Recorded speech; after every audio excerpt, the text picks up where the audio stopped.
Hello, you're listening to Hibs Talk. I'm your host as always, Gav. Joining me today is Dave. Right. Stuart. All right. And Stuart. All right. We're going to need a way to differentiate you. Well, I never thought about this. I should have thought. We've done this before. I'm Dave. Have you guys got any nicknames? It's not been that long. Well, I've got one. But I'm H.E., but... H.E. No, we'll call him Papa. He gets called Papa. Papa Stu. Papa Stu. Right. Papa Stu and Stuart. Right, we'll go with that. Fair enough. So yeah, I know we've been off for about 6 weeks now. Apologies for that. It's great to be back. Thank you for everyone who sent the kind of nice messages asking if we were all right and stuff, and I really appreciate that. But yeah, on top of things now, so great to be back. And just to say, one of those people that did message us was Big J.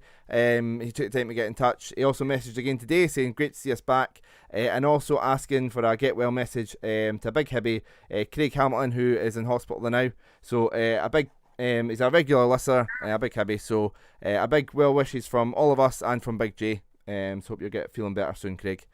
Take care, Craig. Take care, mate. So, how are you guys getting on, Dave? Back to work soon. You must be excited. Are you now sort of regretting furlough coming to an end? Yeah, well, that's what I was just saying to Stuart just the other now. It's like I've been bored, but now that I know that I'm returning to work, everything that I'm doing so all of a sudden so much more enjoyable, and I'm like, oh no, I'm not going to get to do this. So that's been like 4.5 months of doing little or nothing. So it will be good just to get back and have a bit of routine. Not go to bed at like 3 a.m. and get up at like 10:30. And then you're getting called lazy, and I'm like, well, it's not really. It's still 7 hours sleep. It's just a different time. You know what I mean? People that do night shift aren't lazy. They just are on different sleep patterns. Thanks, mate. Yeah, you want to tell that to like a lot of people in my life. I don't know if Call of Duty counts as night shift though, Gav. I've got to be honest. But I'm at war. And war's stressful. You should hear me sometimes, by the way. I rage at Call of Duty. I might splice in one of the audio clips of Dave raging. Actually, I'll do that. I'll do that for one of the breakups. So the podcast listeners will get to hear that. I'll edit that in. That's more work I've made for myself. Go me. Stuart, how are you getting on? Yeah, doing really well, mate. Thanks very much. Sorry, Papa Stu. Sorry, Stuart. There we go. Confusion already. No, it's all right. Doing really well, mate. Thanks. Delighted to be back. My wife's far more delighted that we're back because I've been nagging her ear off talking about Hibs and she really doesn't care. So it's good to be able to put it out to other folk. Got a different outlet. Good to be back. Yeah. Papa Stu, how are you getting on? I'm fine. I've never stopped, to be honest, Gav. I know I'm part semi, but I've, insurance. I'm an insurance broker, so I've got to be in there and deal with insurance every day because, I can't. If one of my commercial clients is due for renewal, I've got to have it, out to them as soon as possible. So, I've never stopped. It's just the same.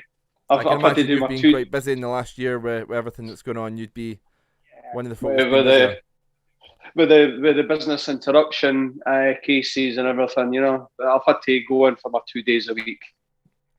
Oh, poor you. Says the boy who hasn't worked in 4.5 months. When they're talking about that, Gav, about insurance, and you can maybe, I don't know, I know that this is what you're in charge of this, but taking it into conversation what's had today at the AGM, Hibs with regards having that business interruption cover, and you've seen the chat on the Hibs, on our chat that we have with the boys.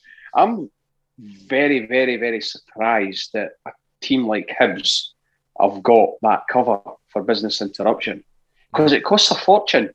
And I think it was what I got told, it was only Wimbledon at tennis that had the cover for something like 50 million, for the loss of revenue. And for Hibs to have it, I'm really surprised. And good on them, whoever's thought about it and signed up for it. So someone in the back room staff have done really well. So I've got to applaud them if it's total, well, it has to be true if I've said it on the AGM. So it's good. Finance guy saying it could be. He's quite hopeful of getting a full $2 million from the insurance, which would be massive, especially for other clubs that don't have it as well. But we'll chat a bit more on that and about the AGM in a bit. But yeah, since nobody's going to ask me, Gav, how are you getting on? I'm good, Gav. Nobody ever asks you. Yeah, I'm doing really well. A lot better than I was a few weeks ago. Yeah, really good. Off this week. Busy wrestling week, big wrestling fan, or any sort of casual wrestling fans will know it's WrestleMania at the weekend. So I'm changing my sleep pattern, talking about sleep patterns, for staying up for NXT tonight and tomorrow night. And we've got WrestleMania Saturday, Sunday. So looking forward to the wrestling, staying up for that, enjoying a week off as well. Nice, quite chilled out, different pace from working all the time. You enjoy watching folk in a ring acting? Honestly, I love it. It's brilliant. It's just, I honestly, and I know I'm a guy that does a Hibs podcast, other than Hibs, I would rather watch a wrestling match than any football game. I love wrestling. It's the best. Why do guys without trousers all fight over a belt? That's what I didn't get. Oh, sorry, old one's the best. No, I've seen a lot of pictures. Is that your dad joke? That's my dad joke for the day. There you go. Would be Papa Stew and Papa Stew on the same podcast. That's what we want. Tragic. Need to get the young guns back on. That's true. But yeah, as I was sort of saying, we're going to be chatting about the AGM. That'll be the last thing we're talking about today, and we're also going to have a chat about the Queen of the South game and the Scottish Cup in general, how we're kind of feeling about that, and then obviously chatting about the Rangers game and the post-split with the fixtures being announced as well, having a look at those sort of 5 games. But let's get started with the Queen of the South game then. I mean, I've got some notes here about it. Dobie with the first chance of the game, shot at the back post, came to nothing. Dave, I mean, I don't want to start on a negative note, but I'm gonna. A bit concerning about the space Dobie got at the back post. Yeah, we've seen it a few times this season. Just almost like relapses in concentration, ball watching, all getting sucked in, but yeah, thankfully he missed it. But he's like their most dangerous player, along with that shield, so you didn't want to believe in him space like that. Yeah. And Hibs had a chance, they probably should have put away themselves, but we're not going to concentrate on the finish from Martin Boyle. It was Gogic who was kind of coming forward, played it sideways to Jackson Irvine, who didn't even take a pass, Stuart, and plays in Boyle. What a ball. And just, it's great to have that sort of danger in midfield, and that's why we're so desperate to see him sign a new deal. Yeah, fantastic vision from him, kind of filling in the Scott Allen type role as well. Once I think Hibs got used to the pitch there, the weight, the bounce, the kind of movement of the supposed grass, in which I think the first 20 minutes, everyone was having a nightmare. There was moments where Paul McGinn had a handball. Now, the ball came across and did the most awkward bounce up, and rightly penalised, I suppose, for it, but there was a few times that we got caught in the first bit of it, which definitely gave Queens a home advantage. But yeah, that pass over from Jackson Irvine into Boyle, bit of a shame. I think the commentary on the TV gave a little bit too much credit to the keeper there. For me, Boyle should have been finishing it anywhere else other than right at him, and it's in. Yeah, probably should have done better, Boyle. And yeah, like we're sort of saying, this is exactly what Jackson Irvine brings to the table. Exactly why we want to see him sign a new deal. But I mean, Boyle would play his part in the first goal. We've criticised his corner taking a while. It's definitely something he's proved on. But the ball was whipped in, and it kind of bobbles a bit everywhere. Claims from both teams for a handball. And Papastu falls to Deutsch, who kind of taps in from 4 yards. That striker awareness to be in the right place. And a bit of luck as well. It was like Sunday League football goal. There must have been about 16 players in that 6-yard area. It was like, what's going on here? But I've got to say, Deutsch, it wasn't straightforward. I'm just tapping it in. He actually had to, guide it into that corner, which he did well. It's a wee bit of luck that we're after. The ball, any other time that would have bubbled and went out the back, somebody would have cleared it. So no, it was good to see that we got a wee bit of luck just before half time. So that was a good thing about it. It put us on front footing, going in at half time, because I think it would have been the first 20 minutes they were in control, to be honest. And I know they had the wind, but I just think that going in a goal up at half time made us a wee bit, just a wee bit better off, feeling wise in the changing room. Because if it was 0-0, I think there might have been a wee bit of shouting match in there. The pressure. Got to agree with you, Stuart. I think you've highlighted it well that Doidge still had a lot to do with that finish. If you see it close up, he's got 4 sets of legs to try and beat. Easily could have hit off a shin and ankle, gone anywhere, cleared. And as you, again, correctly said, totally different halftime team talk. It was starting to build up. We've seen what happened to Aberdeen on Saturday. They left it extremely late, had a very frustrating game up at Dumbarton. So, yeah, it just kind of changed the dynamic of the game and made it a much easier second half for us going into.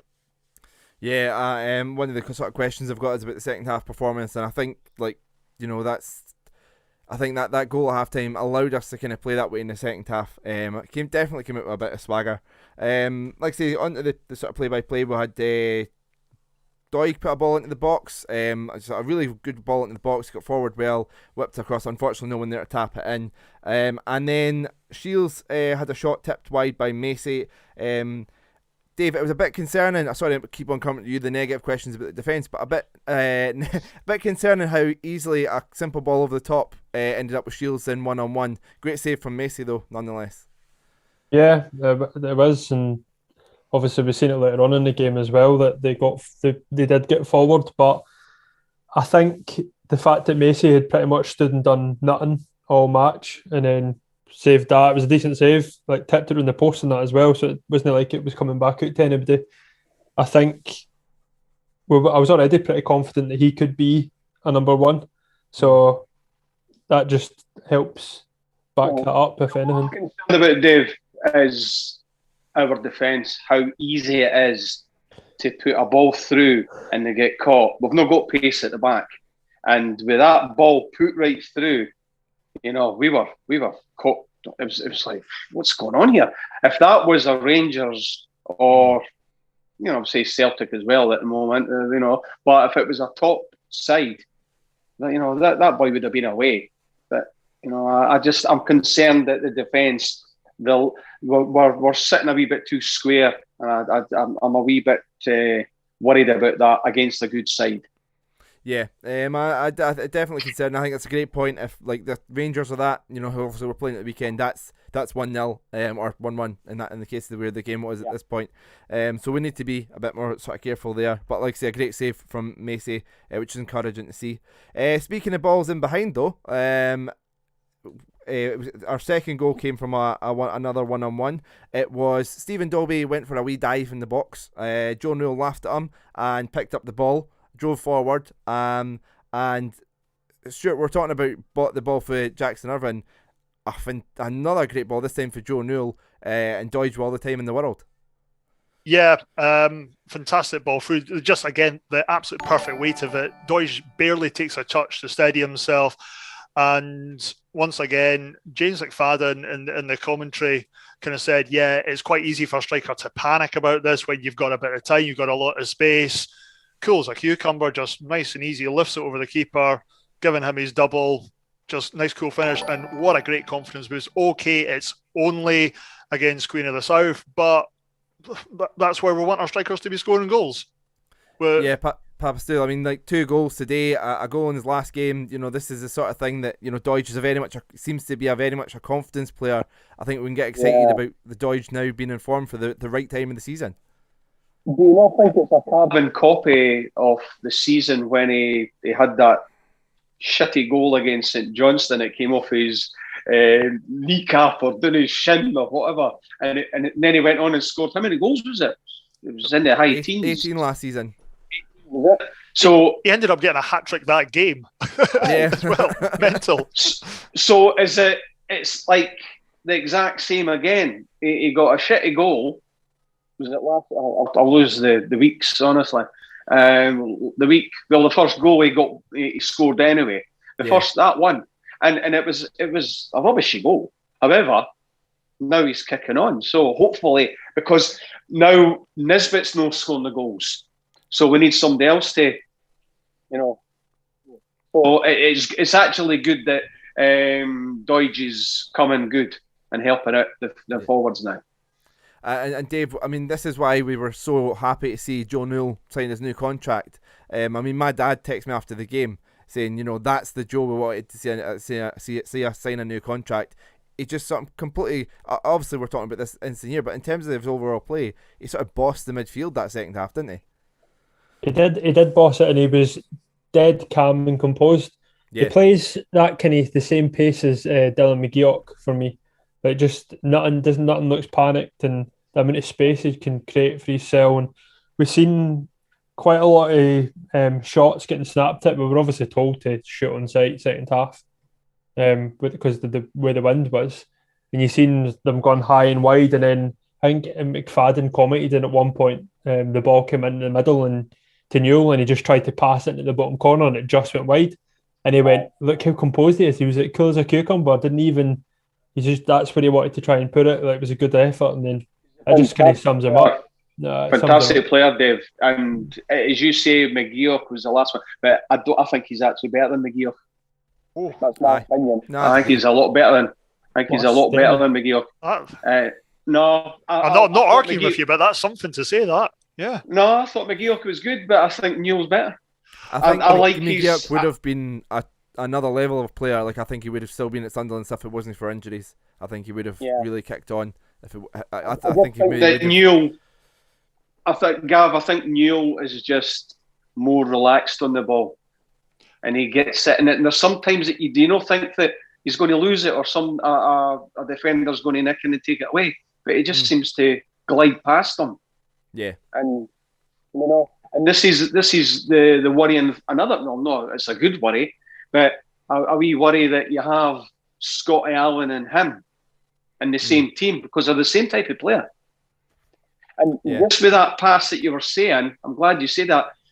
I watched the Morton game last night, and we were against Inverness, and Scotty Allen played the exact same ball through to one of their centre forward, Mackay, or whoever it was. Yeah. But no, it wasn't. It's another Mackay now.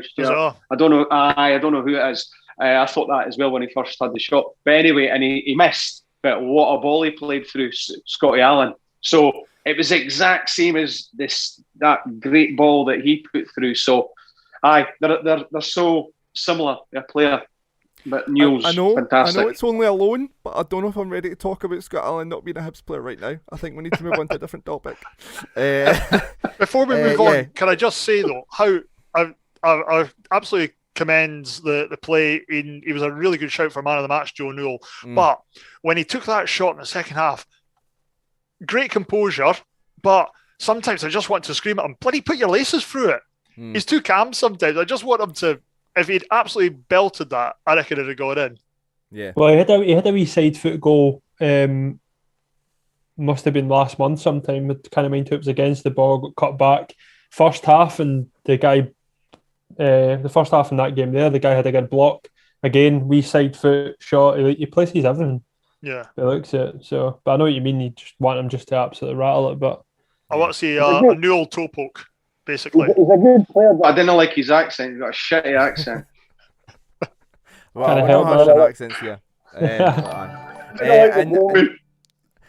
Stuart, I mean, Papa Stu mentioned there about Nisbet not scoring at the moment, but it was great to see him contributing in other ways. The third goal, he kind of comes deep looking for the ball.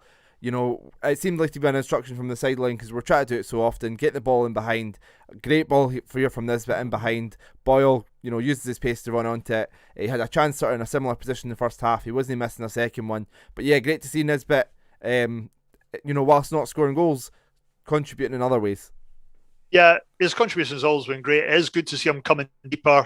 We'll get on to his chance later on. But it was just, again, positive. And once again, on that bloody awful pitch, my dad was listening along on the BBC radio, and I think it was Stephen Presley, who's obviously a massive fan of ours, was saying that is the worst pitch that he's kind of ever seen or ever kind of played on for the artificial stuff.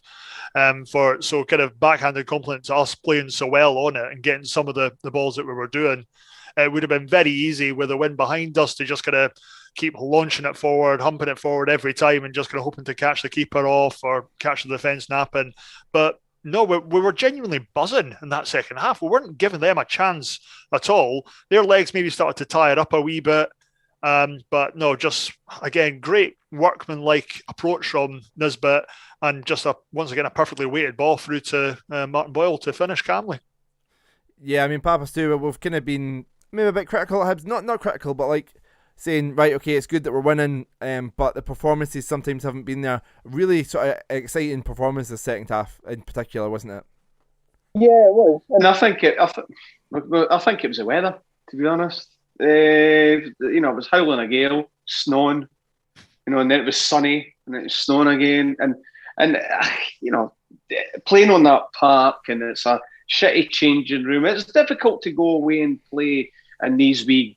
No, that's why the Scottish Cup games and the FA Cup down south is always good to watch, because there's always the underdogs have got a wee chance, because you're going to the wee crappy grounds, and the big teams, so-called big teams like we are, we're not like your Chelsea's and Man United's and whatever. But when we go, we're supposed to win.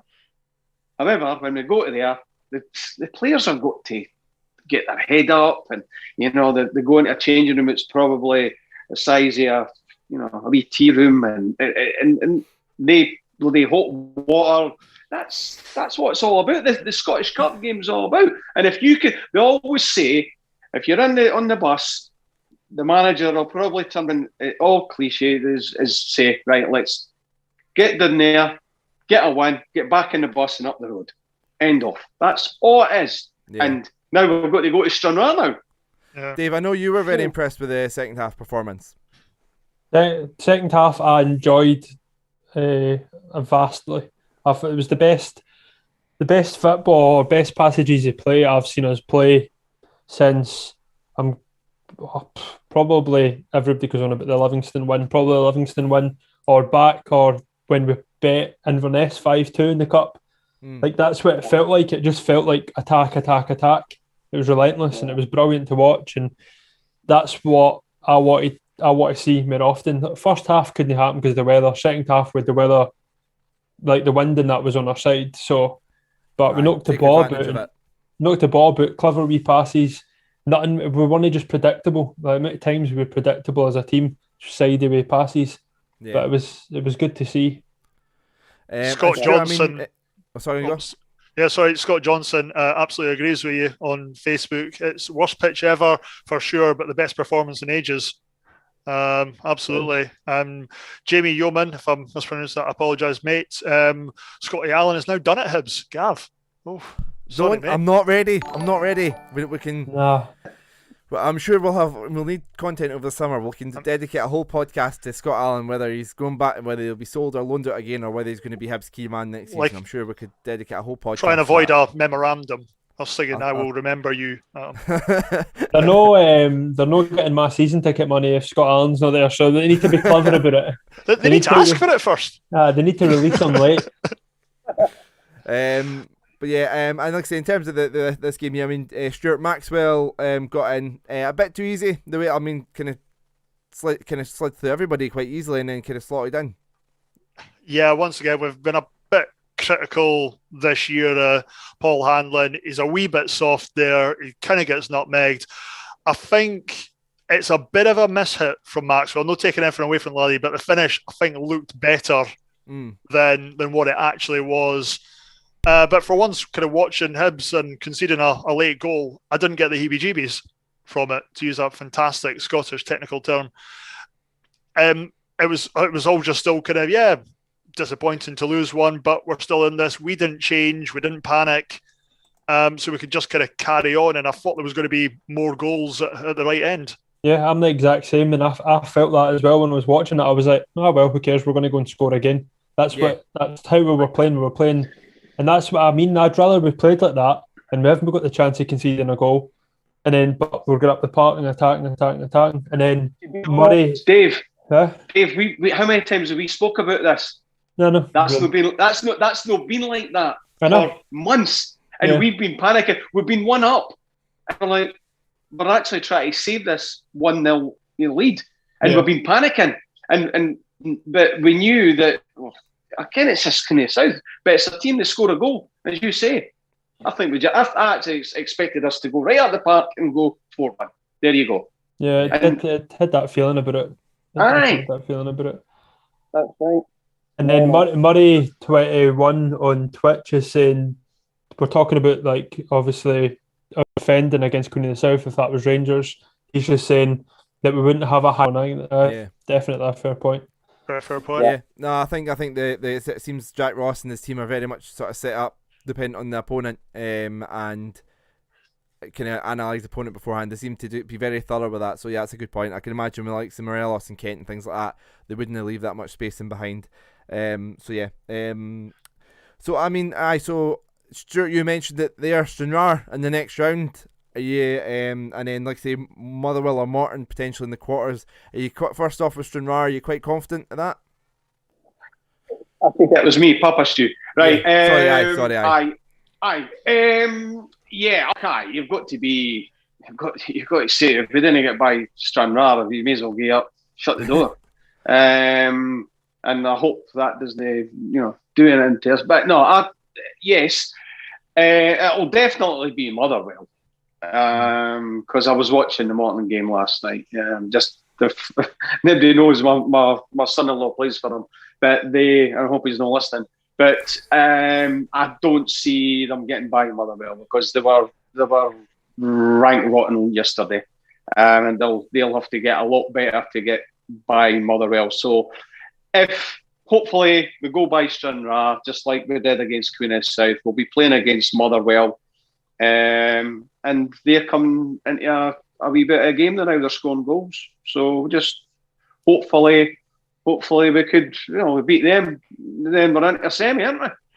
Absolutely. I think Stranraer have got a ridiculous fixture build-up before facing us as well. They have got a real kind of compact load of games for it. So tired legs, maybe not as up for the cup as they could be. Might help. You know what annoys me is we've missed a Queen of the South game, we're going to miss Stranraer game to go away and for a day out and watch them. That's what I'm missing because the cup's great. I know, away day, and as the Stranraer, I've never noticed there's the Stranraer game on a Saturday. It's been put on for TV with a 12:15 on the Saturday. Puberty. Aye, but imagine jumping on the train and going away to Stranraer, and amazing. I know, but we're not going to get to see it. We'll see it on the TV, but it's not the same. That's one thing. The Old Firm's that day as well, but at 4:00 on the TV.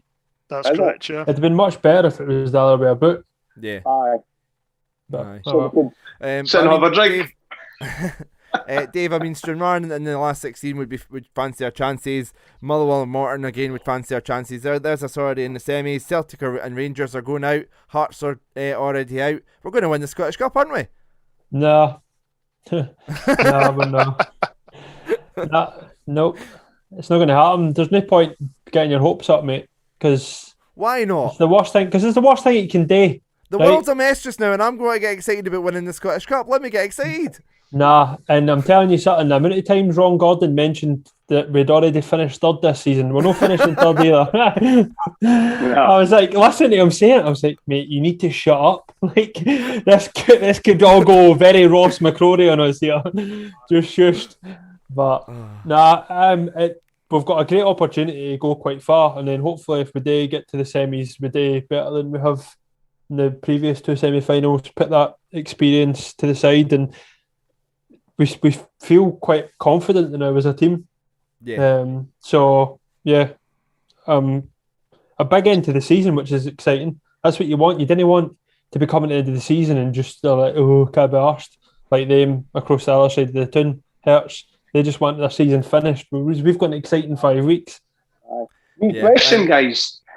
Sorry, Gav, a wee question. You know how we're talking about, and it's quite exciting to think about. We've got a good run for the cup. Let's say we do get that, that far, and we do end up third. Does that make it easier for the signing of extensions for the players? Would they want to stay on, or do they want to move on and miss potentially Europe You know, we didn't like saying it the word in case it falls foul. But you know, is that going to make it easier for some of the players that were going to go? Yeah, I mean, I think Jackson Irvine, you say to him, you know, Europe until Christmas, competing for like Scottish Cup, like that. Here's evidence we're competing for trophies. Even like, say, I know the semi-finals were a disaster. We got, like pointed out in AGM, we did get to 3 consecutive semi-finals. It's just kind of about that going that one step further, or 2 steps further. I guess you want to win it as well. So that's there's a great pitch to be made to somebody like him and any potential new people coming in. But yeah, Dave mentioned that they are a really exciting running. Obviously, hopefully, a really exciting run in the Scottish Cup, and also in terms of the league pushing for 3rd. So let's have a chat about that running. The post-split games have been announced. I'll quickly run through them. We have Rangers away, Livingston at home, St Johnstone at home, Aberdeen away, Celtic at home to finish the season. Stuart, your first thoughts on the run of 5 games and where they've kind of landed? I'm actually quite excited for Rangers this weekend. For me, it's a bit of a free hit at them. I'm quite happy to be able to kind of take that first go at Rangers. Yeah, they're going for their undefeated domestic league season. Will they take their eye a little off the ball? Possibly, possibly not. But looking forward to facing them. I'm hoping that we've got everything all wrapped up before we face Aberdeen. That'll make me feel a lot better. Having Livy at home, I think it's a big advantage. Although one of our best performances of the season has been Livingston away, their pitch is still something else. They definitely have an advantage on that one. And let's put the St Johnstone hoodoos that we've had recently right behind us and get into them. Yeah. I mean, Dave, just let's get a bit Ron Gordon. When are we going to wrap up 3rd? Because it's already done. You know, according to Ron Gordon, it's already done. So when are we going to wrap it up? Honestly, the heart palpitations I was getting. I think we only need to win 1 game because we're 7 points in one. I think we Aberdeen's doing though. Well, we're 7 points in front of them, but with a decent goal difference as well. So I think if we get 1 game, that'll be 10 points. They're not going to. Aberdeen need to win every game pretty much. They're not going to do it. No. Wow. I think 1 game. I honestly think 1 game. And that's what Stuart's saying. He's hitting the nail on the head. The game on Sunday against Rangers at Ibrox is a free hit. Go out and be like, wrap it up. Go and wrap it up. You beat Rangers at Ibrox, that's it. Done. We'll be heroes to all of Scotland. Yeah. So currently we're on 56 points. So what you're saying, Dave, is you don't think Aberdeen will get 10 points between now and the end of the season? I don't know. The way they're playing. So you don't think they'll reach 59? Yeah, no with the way they're playing. So they've got 5 matches left as well. What's that? 5 times 3, 15 points. Quick maths. 15 left. I don't think Aberdeen will get 10 points out of the possible 15. Okay. Yeah. For a top 6 team, they must take the least points out of Rangers and Celtic almost every season. For St Johnstone, again, coming on to a bit of game, I don't think Aberdeen are going to have that. Oh, have we lost? I think we've And lost. against us. Back. Sorry, mate. Was that me? Sorry, I just we lost you for a second there. No problem. Yeah, and I don't think us versus Aberdeen is going to be an easy game for them either. We kind of got that monkey off our back in the last game in the 2-0. Yeah, I mean, it's Stuart, I mean, it's Aberdeen away, second last game of the season. Are you quite hopeful that it's kind of mathematically wrapped up before then? I mean, always a tricky place to go at Pataudry, even if their form has been... Are you kind of hopeful that we'll be far enough away from them by then? Put it this way, if it's tied up, we'll go up there and we'll take 2 and 3 off them because there'll be no pressure. If we'll go up, if we have to go there, I'll tell you what, I'm going to stick my neck out. I don't think there'll be any pressure with Hibs and Aberdeen from now on because they've scored 2 goals in 11 matches. They're not scoring goals. But they've got a big Swiss striker. Aye, it scores fuck all. Aye. No, I couldn't care. I actually think that I'm going to be wrong. I think Ron's sussed it out. And he's going to take great delight because it's his pal that owns Aberdeen, isn't it? Aye. I tell you, I don't even think they'll get a result with St Johnstone. I don't think so. I don't think they will, because if we got a draw at Ibrox, and I've not gone. I was looking for the actual fixtures here on my phone, but if we get a draw against Rangers at Ibrox, which I think we could, and Aberdeen get beat, is how many points do we need before? I've not even got it in front of me. How many points do we need? How many points do we need there would before? Still be 16 points up for grabs, and we'd be 8 points ahead. So, right. I mean, like I say, their record against the Old Firm has been terrible, so that's quite encouraging. I'll let Papas do some quick maths. I can see him scribbling away there. So, but yeah, we'll come back to that in a sec. But Dave, I mean, we spoke about the games there. The first one is Rangers at Ibrox. I mean, 5 wins out of 5 in the league. But before the international break, they obviously beat Cove Rangers 4-0 in the cup as well. But is there a chance they're going to start to take their foot off the gas with the league? Is this an opportunity to be a good time to play them, or do you think they're just going to be relentless between now and the end of the season? I think they'll be relentless. I think if anybody's going to beat them, that team will need to be decent as well, because the squad's big enough that they've got good competition. So whoever's going out and coming back in seems to be doing a job. So, but in saying that, I'm going to make a prediction now. Right? Okay. I'm going to say that Hibs will beat Rangers 1-0 on Sunday. Wow. I'm going to say it. I'm not saying go to the bookies and put that on, because you will lose. But I think that it might happen. All right. 1-0 Hibs. 1-0 We'll go Hibs. into predictions now, since we're jumping ahead to that. Stuart, Sorry. That's all right. Stuart, your score prediction and your thoughts ahead of the game. Yeah, I'm loving Dave's optimism. I'm glad I was sat down for that. I think it's because I've not podcasted in like 5 weeks, mate. I'm just all of a sudden this bally positivity. That's it. You're going back to work. You've got purpose in your life. What? That you saying that we're going to win 1-0. We'll share that clip on Saturday evening again. Yeah, Stuart, your score predictions and your thoughts. No, on it, they'll be looking and building up for another game against Celtic. Yeah, they've won the season against Celtic, obviously in the head-to-head, and of course the league side of things. Whether they've got one eye on it, they've been whinging in the papers this week about it's no fair that our boys broke the COVID lockdown rules and now they're getting punished for it. How's that fair? But yeah, I reckon we can get something from it. I'm going to be slightly more on the back foot than Dave, though. I'm going to go 1-1. 1-0.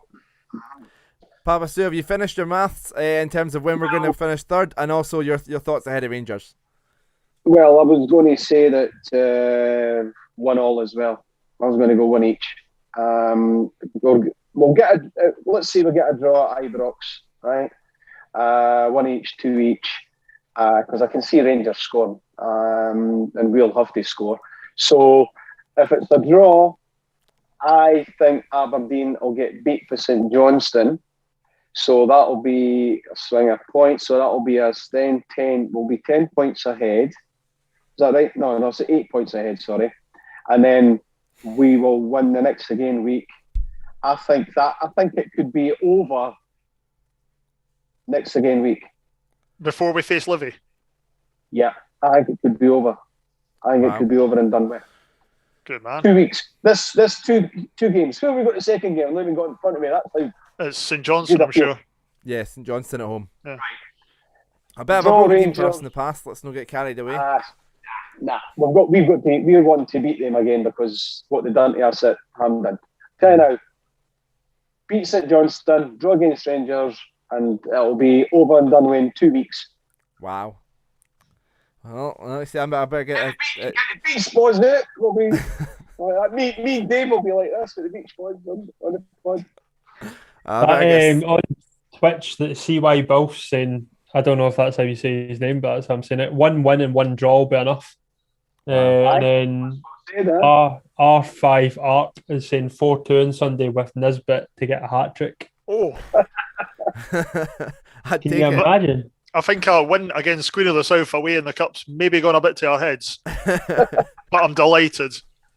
Reedy's saying we're still going to get second. Is that still possible? I don't No, know. How can't far? be. I'll check that now. I think if Celtic pick up absolutely nothing and we pick up full points, Yeah, I'm maybe. confident. Yeah. Absolute full confidence. 13 with that one. points behind when they've got a better goal difference. So I would need to pick up 15 points and they need to lose all their games. Yeah, I'm Right, ready. Gav. Possible. Gav, can I ask you what's your score prediction? I'm gonna go for. I'll go 3-2.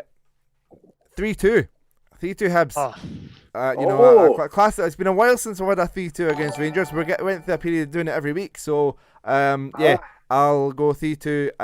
I think we're going into the point I was sort of making earlier on. We're going into the right time of the season. Boyle's on form. Nisbet's, contributing in other ways. Doidge is on form. Irvin and Newell are on form. Gogic is adding to his game. I thought he was brilliant at the weekend. He's doing that ball winning stuff, but he's also adding more to his game. It's great to see. Defence, it's still a bit shaky in places, but Doig is brilliant, getting forward, creating chances. I'm confident we're going to score 3 goals. Rangers are still dangerous, so there's my reasoning behind it. I'm going 3-2 Hibs. Good. Love it. Right. Before we move on, Gav, sorry, sure. Andrew McMillan on Facebook is backing you up. He says that Scotty Allen's going to be the main man for Hibs next season, and he wants to stay. Dave Thompson said, fantastic performance. Sorry, paraphrasing. It was like Lennon was back in charge the game against Queen of the South. And you know what? A big shout out to a guy I know, Cam Slight, went to school with him, and he's watching us. So, hey, mate, good to see you again. I've got a couple of comments from the YouTube section here. So we've got Lewis Connor saying the Queen and South game was one of the best attacking displays I've seen all season, and he's also went on to add, would be keen to keep Macy every game he's played. He's done well. Papa Stu, do you keen to see Macy be the number 1 next season? Yep, and the gaffers came out and said that he's going to be on the bench on Sunday against Rangers. Because I came out today and says that Marciano's back in. We're not going to have Marciano next year. I know we're paying his wages, so why not play him? But I still think I like Macy. I like a tall keeper. I've said it before on the podcast. I like tall keepers. He's better than Marciano. Comes out, for cross balls. Marciano's good at stop, the blocks and whatever. But I like this Macy. And how do you get him to stay next season? You tell him, I'll play from now on, and give him the actual positivity coming from the manager saying that I want you as my number 1. I felt sorry for Macy. Sorry. I felt sorry for Macy. That'll be twice now he's been dropped for absolutely no other reason than, Rocky's back. And Rocky's made it very clear he's not re-signing. Rocky, I wish you all the best, mate. Giving us 5-6 fantastic seasons. All the best for pastures new, whether you're down south, back to Israel, or hopefully not along the west. But yeah, I agree with Papa Stu. We should be looking to bait the hook for getting Macy in goals for next season. Well, the gaffer turned around and said that the reason he didn't play against Queen of South was just because he only got back into Edinburgh on Monday. Yeah. And it was due to travelling. So that's why he didn't play, or he would have played if he maybe got back on, say, the Sunday. So, an on-loan keeper or any player that is it's on loan, if they're going to get played, they're going to say, well, you know what, I'm just going to go. And if it was me, I'd play the mind games with a guy and just say, right, I want you in, and I'm going to show you the reason you have to sign, because I'm wanting you to play right through at the end of the season. There's only, 5 games, plus cup games. Do it, show 'em. Dave, I mean, Rocky's not exactly a player that we can be putting in the shop window because he's leaving to try and sell. He's leaving on a free contract. We're not getting anything. What's the benefit of sticking with Rocky? I mean, Macy doesn't seem that bad a keeper, especially if he's potentially the keeper next season. What's your thinking behind Rocky keeping his jersey? Well, he's a number one. He's not done anything to lose it. And at the end of the day, him leaving because his contract's up, there's nothing wrong with that. It's not like he's been disloyal at the club, or in the day he signed the contract, he's there to play the games. Like Stuart said, we're paying his wages. If he is number one, is there any reason to drop him, really, other than spite or the fact that you want to kind of look onto next year? If we didn't have as much to play for, I'd maybe say, yeah, fair enough. But the fact that we do, I think that Rocky's earned the right to have a good end to his Hibs career. And yeah. Stuart, is there the possibility that there's sort of this thing about, keepers kind of having an understanding and respecting the loyalty that the manager's showing to Rocky? Because yes, okay, he's admitted that he's leaving, but at the end of the day, Jack Ross had said, right, you're my number one for this season. We'll get competition for you, but as it stands, you're my number one. Do you think somebody like Macy could maybe respect Jack Ross kind of sticking with Rocky and showing that loyalty to him? Yeah, being a keeper is always a difficult one. It's a bit like the argument of bringing a young keeper in. They're never going to get experience unless you actually play them, but you don't want to play someone inexperienced. Rocky's going to have a better understanding and basically knowledge of the team around him further. So do you want the established number one in goal who's played with most of these guys for the past kind of 5 seasons when you're going to the toughest away fixture in Scotland? That makes a lot of sense. So I'm really contradicting myself here from what I said 2 minutes ago, but I can definitely understand Dave's argument behind it. Yeah. So it'll be interesting to see. It looks like Rocky's keeping his jersey until the end of the season. It'll be interesting to see over the summer whether Macy's a possibility. Obviously, Reedy's mentioning Big Kev Dabrowski wouldn't rule him out as well. I hope I don't know, is he went out on loan yet, or is that still kind of being talked about with lower leagues returning? I'm hopeful that he goes out on loan because I think he needs game time before now and the end of the season, even if it is only for a few weeks. But yeah. So it'll be interesting to see, like I say, obviously score predictions in for the game. So let us know your score predictions either in the live chat or on one of the forums or at HFC Talk for the game on Saturday. Saturday, right? Sunday, 3 o'clock. Sunday. See, I was right not to be confident with that. I messed up. So Sunday, yes.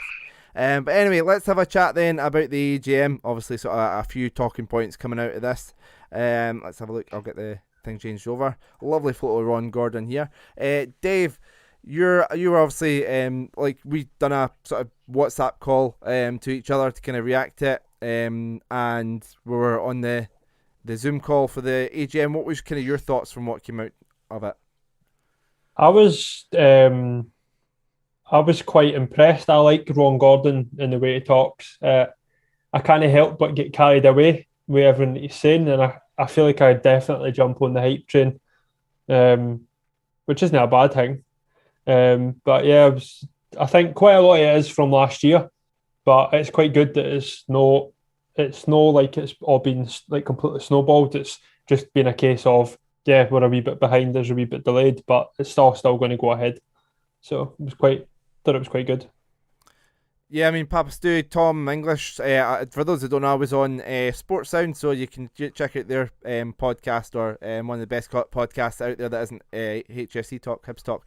So the Sports Sound, I was on earlier on talking to them about the AGM. Thanks to the guys for having me on. And Tom English was saying that Ron Gordon is a really good speaker and he would like to hear more from him. I know he has been a wee bit active, but maybe the pandemic's kind of prevented that. Is it a wee bit? Obviously, he's over in America, still over in America. One of the reasons the AGM was at 3 o'clock today. But your thoughts on the way Ron talks, and would you like to hear more from him? Yeah, I think we will. You've just covered the points through COVID and whatever, because I think he's the type of guy, if he's in the country, he'll be on the pitch on Saturday afternoon, half time or whatever. He'll be. What position does he play like? He'll be on the pitch 3 o'clock just before kick-off, or he'll be there at half time and he'll have the mic in his hand. I think he's that type of guy, because Americans like that wee bit of razzmatazz, and I think he'll be on there and just giving a wee thanks to, maybe at the start of the season, it's saying what Dave's saying is giving the fans a thanks and all that. And he is a very good speaker. And, you know, he's been in business. He's made millions of pounds. Of course he is. He's good at talking. But, no, I'd like to hear him coming out. And I'd like to know who he's going to get to take Leanne's job. You know, so there was talk about his son. Did they mention anything like that today? So they did mention about the CEO, or whatever the title they're going to give it. They are hopeful of announcing somebody within the next 30 to 45 days, which I thought was quite specific. So yeah, I think they've got somebody in mind. They're just trying to finalise and agree out all the sort of details and stuff. But yeah, they seem to have somebody, so that's something we can look forward to in the next 4 to 6 weeks. They've got somebody, and the person's something to give a month's notice. That's what it sounds like. That's exactly what it sounds like. What they were saying that there's been he was saying that there's been quite an impressive list of people interested in that. And I think there would be. Yeah, but they were saying that Greg McEwen's been stepping up and he's been doing the role, basically waiting until it's been filled. So we've not missed anything, so that was quite good. Yeah, fair play to Greg for stepping up. He kind of went on to thank a lot of people, obviously thanking the fans, your 11,000 season ticket holders, thanked the football department, went on to the board. Big shout out for Kieran Power, the fan liaison, non-executive, I don't know what the title is, but tremendous job he's been doing. Obviously quite difficult not being able to interact with fans face to face. He's been finding other ways and he's been really active, so he got a big thanks as well. Obviously Leanne thanked on her way out. And then they kind of spoke about some of the financial stuff. Dave, they were still talking about the John McGinn money. They were, and it was quite funny. There was a wee mix up on it, but yeah, it turned out to be like the actual figure, 15% goes to Hibs, and then Hibs have got to give 30% of that 15 to St Mirren. I'm really surprised at that. I thought I didn't think that. I didn't. Yeah, I know what they're saying, but. He said that's why the deal was done. You know how Dave that you said that made a mistake and you went it was 15%. We get selling clause, and then 50% of the 15 goes to St Mirren. And I thought, well, that's not too bad because they would have probably got 30%. Excuse me, selling down to Aston Villa, and I'm thinking, well, that's maybe sounding right. That's okay, but 30%. I tell you what, St Mirren will be like us watching. They'll be watching the Villa games because they're going to that if they're going to get 3 million, let's argument sake, went for 50. They're going to get near enough 3 million. Stuart, Papa Stu's saying there 50 million. Surely 100 plus for a player that scored 10 goals for Scotland in 2 years and 10 goals for Scotland in 2 years, and he's a regular starter for Aston Villa. He's a key man basically. Bosses the midfield. Surely 100 million plus. You know what was really strange last week watching the internationalists? As kind of John was racking up the goals, they kept updating his position in the all-time Scotland goal scorers. He's now way above some kind of very well-kent names and has quite a good Scotland career still ahead of him as well. As Papa Stu said, St Mirren have played an absolute blinder here. Fair play to them. We're not going to do the dirty on them, anything like that. Otherwise, that kind of closes the door for future deals, gives us a bad reputation. Let's just stick with it. I was having a conversation with somebody down here around McGinn going or not going, Jack Grealish obviously getting some interest as well. And I put it to them that they couldn't afford to lose Jack Grealish and John McGinn. The Aston Villa fans would go absolutely nuts with that. So will John McGinn be sacrificed, so to speak, to keep the local boy, to keep the guy who's a villain through and through? But yeah, I don't see why they can't get 60 million for McGinn. He's well in contract, internationalist, key part of their team. He offers a lot that some of the bigger teams in the Premiership kind of don't have right now. Yeah. Did Grealish not sign a new deal at Villa? I thought Grealish signed an extension. McGinn did at the beginning of this year. He signed a new 5-year deal. Right. Maybe it was McGinn, was it? Right, it was McGinn then. Because they're covering themselves then.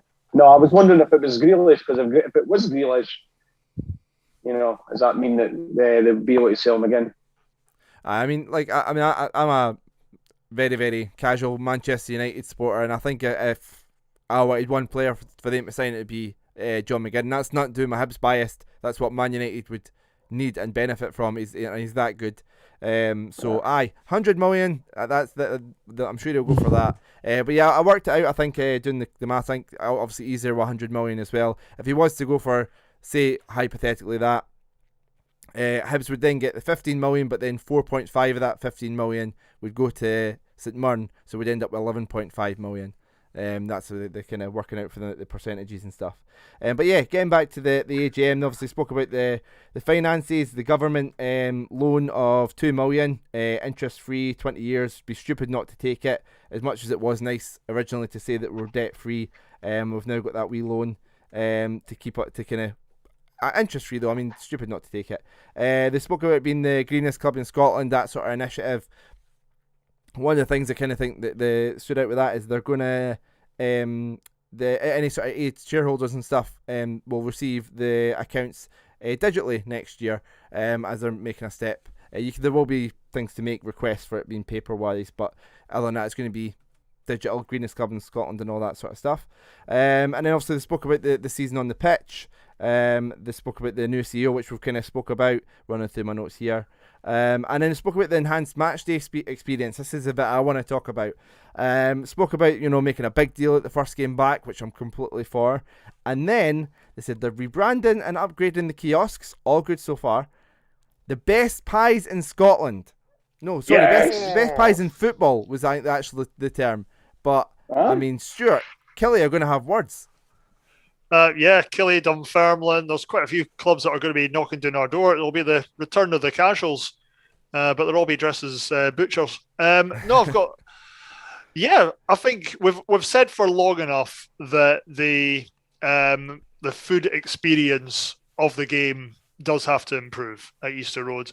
The concourse area is grey, depressing. Things like they've done great with putting up kind of the larger pictures of the old programmes, the famous Head of Hibs quotes and things like that. But what else can be done for these things? And this is where Ron Gordon being the American owner really excites me. We're not just going to be looking at other clubs in Scotland or saying, oh, what's a championship club or what's a premiership club in England going to be doing? He is going to be taking the American sports day experience and hopefully bringing it to Easter Road. It's not a come along for 90 minutes, give your programme money, now piss off again, we'll see you in 2 weeks. I'm wanting an actual match day experience. I'm one of these bad people that is in the four-in-hand Riordan. Sorry, Derek, if you're listening. I'm in Riordan's about 5 minutes before kickoff, still finishing my pint, because what's there to do Easter Roads? You kind of go around. Obviously, great to reacquaint yourself with your pals and try and find your seat again and everything like that. But you're just kind of there for kickoff for the game, move on. Now, if they've got something going on there, I'd much rather be kind of spending time around there, soaking up the matchday experience and getting involved. And that's a big thing that I think Ron's going to bring. I mean, Papa Stu, it's one thing, it's great to get people spending more money at the stadium, but with a better matchday experience, it's just going to encourage people to keep on coming back. Obviously, there's a draw for a lot of people of Hibs, but some people, maybe that's not enough and kind of need a wee bit more to kind of commit to season tickets or walking up every week. That sort of improved matchday is only just going to benefit us financially twofold. Yeah, well, see, if he's going to do what all the Americans do, it's a family day out. Now, I've been through it with my kids. They're all 30 and 27 now, but the guys that have got the young kids, if your wee Johnny says, Dad, I want to go to the game now. Well, instead of sitting out in a beer garden or whatever, he'll be up at Easter Road because wee Johnny wants to go to Easter Road to see what the razzmatazz, what's going on, what Stuart's saying. So what Ron Gordon's going to change is have that razzmatazz there. And you can imagine a lovely, sunny Easter Road, and they've got everything that's going on, and the kids are enjoying it. That's the main aim, and that'll take the family in. And this, because what we are in Britain, not just Scotland, we're a drinking culture. We've got the match. It's okay if you're only there with the mates, but if you're there with the family, you see them, the family at the pubs as well. But you want to get them there about 2:15 for 45 minutes, or 2 o'clock. And even if they have the famous five, if they have the bit there, that if they do that place up and get BT Sports, and Sky, so we can watch the games and give them the money. That's what we want to do, because you go to the pubs down Easter Road and they're 10 deep. You go, that's the thing. So you want to go to Easter Road and do it. Yeah. Yeah, I'll tell you a wee thing as well, by the way. See, if you do go to a pub and it's 10 deep, then he send Gav to the bar because he's too polite. What he does is he stands and then folk just keep coming in and edging it. You turn around the 15 minutes later and he's in the exact same spot. He's not moved. He's not helping his way in or that. He's like, you go in that to folk. Like, you've been wanting a pint, me too, but I don't care. Like, he's too nice. I think you're confusing polite and small, but yeah. And thanks. He doesn't buy around. So he knows if he spends longer at the bar. Wait, no, I've not finished, mate. If he spends longer at the bar, there's going to be less time for it to come back round to him for him to buy another round. And we'll warn about him at going to the bar and we'll not let him go back. He's not fucking stupid. Is that how he works, is it? It's all through my plan. I was just about to say I'll get an audio clip of this, and next time you ask me to go to the bar, play this, and then you've just completely caught onto me before I even started it. It's ridiculous. Dave, I'll confirm that, because when I was going to the Hibs Hearts game at Tiny, we were going along to the hotel, and he was first in the taxi with, I think, Big Stevie and me and my mate, and they were first in the taxi. They were running. Who's getting the taxi? I'll get it. No, I don't doubt that, mate. Don't doubt that at all. Square up when you get in there. But yeah, he's going to be quiet. But yeah, I mean, and one of the getting back to the stadiums, we're all really excited about. So it's great to see as well. Like I say, the first point on that they're going to make a big deal of the first game back, and then it's the big deal's going to stick around. They're going to have a brilliant match day experience. So the next thing was they've kind of extended the deal with Sky for another year for the pay-per-view. So that's sticking around regardless of fans coming back. Hopefully we're back in some capacity in August, but even if it is the match is sticking around, they're going to enhance it, going to improve it. I don't know if that means something about David Tanner, but anyway, they're going to sticking around. Dave, your thoughts on that sticking around? It's kind of, in case worst case scenario, covering the backs, but also another potential money income.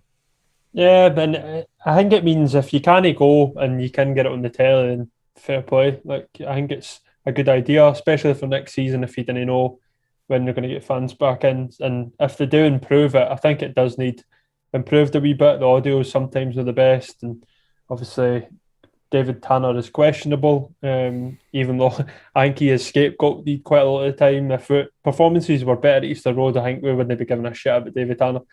But I think he takes the brunt. I think we would be if he's going congratulating Rangers and condemning Celtic for the same thing. Yeah, you can't be congratulating Rangers for anything. Exactly. And you didn't be condemning our brothers across the city. You can't be doing that either, to be fair. But Ron Gordon actually made a wee joke about some controversial moments, obviously referencing Irvin Welsh. I quite enjoyed that. Yeah. So he had a wee chuckle about that. So. Yeah, and obviously, and another thing, we've moaned Stuart quite a bit about the pitch. There's going to be improvements and investments in the pitches at HSC, but more importantly at Easter Road. So we've got a more consistent pitch for the whole season round. I mean, it's kind of from December, January onwards. The pitch has been a mess, so it'd be great for next season to have a much more consistent playing surface. Absolutely. Playing the Hibs way, ball on the deck, things like that. It's not been helped. Now, obviously, adverse weather conditions. I don't know what the situation with regards to ground staff and furloughing has been. This might have been a monumental task for a team of 10. All of a sudden, it's down to a team of 2, 3. That's a big ask. I think they have done actually as well to make it look as good as it has been. But it's good to know that that's in the mindset. Again, this is something, maybe a bit of a minor detail, but when a player's choosing a club to come to, if they see what a nice pitch we've got and things like that, that's something we can play on, as opposed to here's an absolute tatty field that the ball's never going to see on. of course it's going to affect their performance. Yeah, and of course their mindset. Yeah, I think. Can I ask, guys? Yeah, sure. Sorry, Gav. Can I ask? I don't know. Have we got these big lights, the luminous light things that grow the grass that you wheel about? Have we got them? Because I know that they're expensive to run, and it's all these big clubs down south and abroad. They've all got them because after the game, boom, they're right in the 18-yard box or in the goal area, just in front of the goal, in the 6-yard box. I noticed Hearts have got them. I reckon where they use them a bit because they're at that park's in a mess and all. But why do we not try and invest in that? Because it must help. Because we've actually got a big stadium that the sun is toiling to get into, and that's where we have problems. You can have your bad weather, but if the sun's not going to get into the grass. So I don't know why Hibs, if we've not got them, why do we not invest in these lights? But I don't know if we've got them or not. I don't think so. I mean, from the games I've been to this season, I've not seen them when I've sort of been pitch side interviewing Jack and stuff. They've not been on straight away. I don't know if it's something they do the next day, but in terms of post-match, but that might be personnel in terms of, they don't have the personnel to kind of wheel those things out at the moment. It kind of tends to be players warming down is the kind of main thing going on in the pitch at the moment. But that I don't know if they've got that. But yeah, I think other than, I'd say yes, improve the pitch, but investments like that need to be made to kind of help maintain it as well. But they spoke about the big HD screens, more stuff about the kiosks and stuff. Hospitality improvements, which I know some people will be pleased about, and upgrading parts of HTC, and spoke about the HTC master plan. No details on that, Dave, though, but things in the works. Yeah, be interesting. I think Ron Gordon says that HTC is brilliant and it needs to be utilised a lot more. So I agree completely. The good thing is that they are going to obviously. You're saying that the main pitch is obviously Easter Roads is the most important one that they are going to upgrade, but they have said they're going to upgrade HTC ones and that, but to a similar standard of the Easter Road pitch, because they're nothing like at all. So just to get the players training on the same pitch they're pretty much going to be playing on. So it's these little changes which can make a massive difference. Yeah, before COVID, did they not turn around and say that they were going to spend £1 million? I can't remember where they got that again. They had £1 million they were going to put towards an indoor arena because they've got a barn there that's not being used at the moment, so they're going to expand. They built this arena. Yeah, so that would be like say build that. Artificial pitch and stuff, that £1 million, that's great for being able to rent it out and things like that. Dave said that he would go along and play fives every week, and it's a long way to travel. But I said, what they should do is genuinely, I'm not even just saying this, hey, wee pitches that fans can rent out and go and book, and they'd be booked out all the time. I mean, the Orion, the Hearts thing was that it's right. I've played that loads of times, played loads of games of 5s and 7s there. I'd just be quite intrigued to be I'm out west, that'll annoy Liam. I'm for Armadale. So I'm I'd probably come through, drive through every now and then for a wee game of 5s. But people run about the area and that. I know it is quite out the road.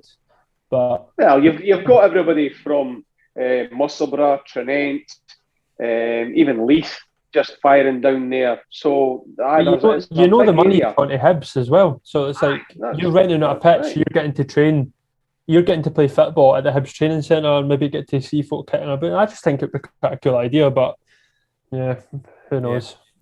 I think it touches really nicely on something that I was able to pick up on. Unfortunately, I was working this afternoon, so I wasn't able to follow the AGM as closely as I wanted to.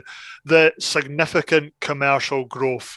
By God, we have missed out on that for so many years. You've seen other clubs doing it, and it just makes a real difference to me. Yeah, there's been some folk laughing at, we've now got an official this, that, and the other connected with Hibs.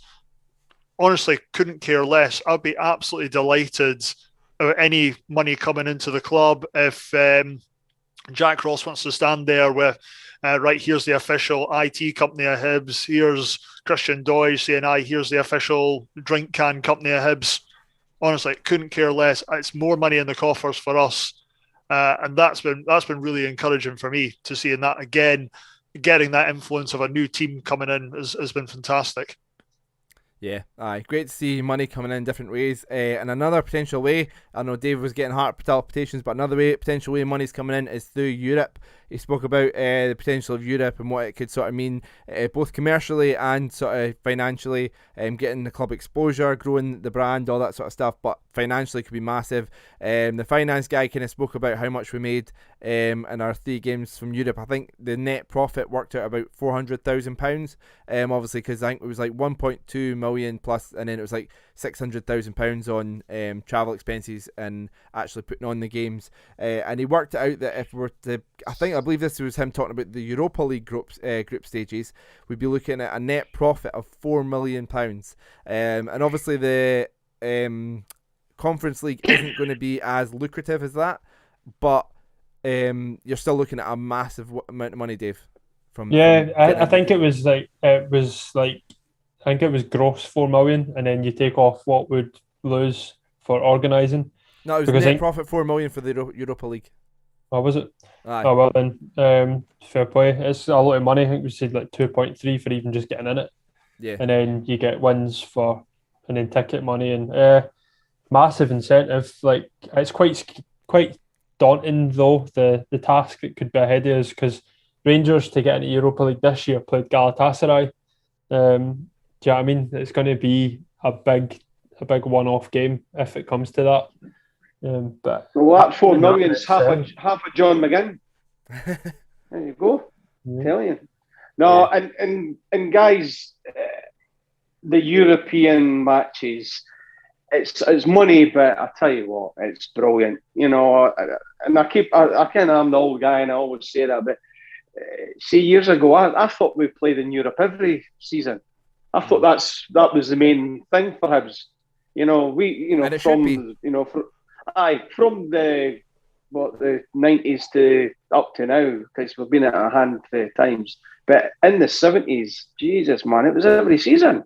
And the teams, it was at Easter Road on a dark Wednesday night. It was brilliant, and that's what I think would bring a lot of money into the pubs and the shops at Easter Road as well. Not just Hibs. So I think it would be fantastic. And Stuart, I mean, we might not get the big names that Papa Stu's talking about there, or as big names, but if things go certain ways, it looks like we could be heading towards the Europa Conference League, which might not bring in that 4 million, still bringing a lot of money, but having those Wednesday nights up until Christmas, would be fantastic. At the very least, and talking about the calibre of competition, there's no reason, depending on the draw, we could maybe even look at progressing further. Why not? Yeah, we really don't know what kind of structure we're going to face with this new European league system, who's going to be there. So we're all dipping our toes into water for the first time. A little bit like we were discussing facing Rangers on Sunday. When we get third, I'm going to look at it and say, all right, we might be facing a bigger team in the final game to get into. It's a free hit. It's a two-leg affair. Why not go at them? By God, if we've got fans back in the stadium, one of my fondest memories of being a Hibs fan is that night against the AK Athens. Easter Road was rocking that night. It was unbelievable. I was a bit too young to go to the Anderlecht game, so that's probably my biggest experience of European football, the Athens game, and it was something else. Yeah. For getting a game like that, and who knows what can happen? Get the Hibbies behind us. We know what we can do. I think there's a question on Europe just quickly. Why not just talk about Europe for just a wee bit? We'll come back to the AGM in a sec.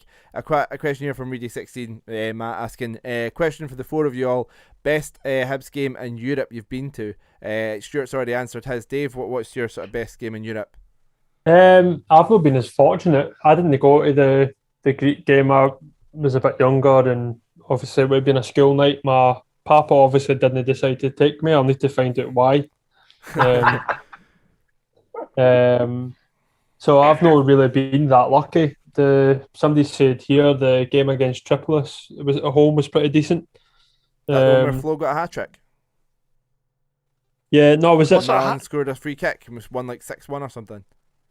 Was that them? No, who was there was that the other one. I think that was the other one. No, that was when we're referring to the one that we were 2-0 down at half time and we ended up kicking the ball 3-2. Yeah, that was the one that Effie scored. Oh, yeah. The 3-2 one. Aye, so I'd say that is an experience. But I've had kind of bad luck. I was at Malmo 7-0. Yeah. That was a pish and rain game. Yeah, I feel like I need a good experience, and I'm always too skint to go away. So, Papa Stu, your favourite European game? I know you mentioned a few there, but have you got a favourite, or one that comes to mind in terms of seeing certain players?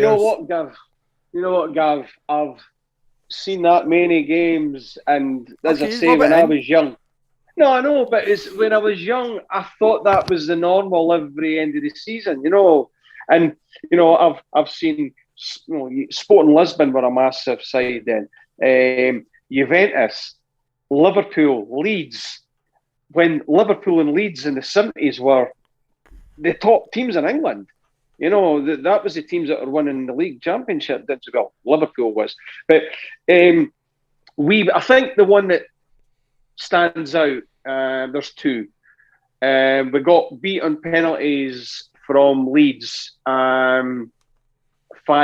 and Pat Stanton hit the post, and that's what we got put out against Leeds. But the one that stands out was Liverpool. We beat them 1-0, and Liverpool was a top side. And it was Joe Harper that scored the goal at Easter Road. Pissing with rain, Wednesday night. It was brilliant. And to beat a team like Liverpool, that they were as good as, or probably better than what Liverpool were when they won the European Championship just last season before. That was the standard we were playing against, and we beat them. Yeah. Jeez. I think my favourite would be AEK Athens as well. My first few seasons were in the famous five, behind the goals and stuff. I moaned about not being able to see anything, so we moved because we were really low down. So we moved over to the west. I think my dad's thinking was I was still only 11, 12, and he knew he was going to start taking my wee brother soon. So we moved over at the west. He didn't feel we were safe in the east, which I kind of resent him for, but I let him off. He still took me to Hibs games. And then it was because it was like a European game and we were buying different tickets. We went in the east, and so like the fact it was an experience in the east. And Paco Luna, I think in the car the whole way home, it's just like, how did Paco Luna not just tap that in? How did he score that goal at the end? And yeah, what could have been, but yeah, phenomenal game, phenomenal night, and just desperate for more of it. So really excited one way or another. Did I remember? Am I remembering right? Did Sozzy get injured and have to go off that game? I'm sure you're right. Somebody in the chat will let us know for sure what happened with Sozzy in that game. Because he just about, I think he broke the wee bus shelter in the dugout that we used to have. He kicked it, the side of it, and it smashed. And I'm sure he went off because he had to go off because he was injured. And that's when I think, I can't remember what the score was, but he went off when he was injured. I think that's sort of, when you see that stature going off, I think the players were like, we've not got God behind us, so it was a great game that as well.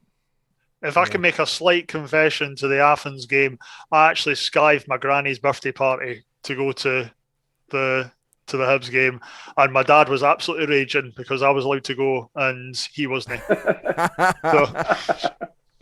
Brilliant.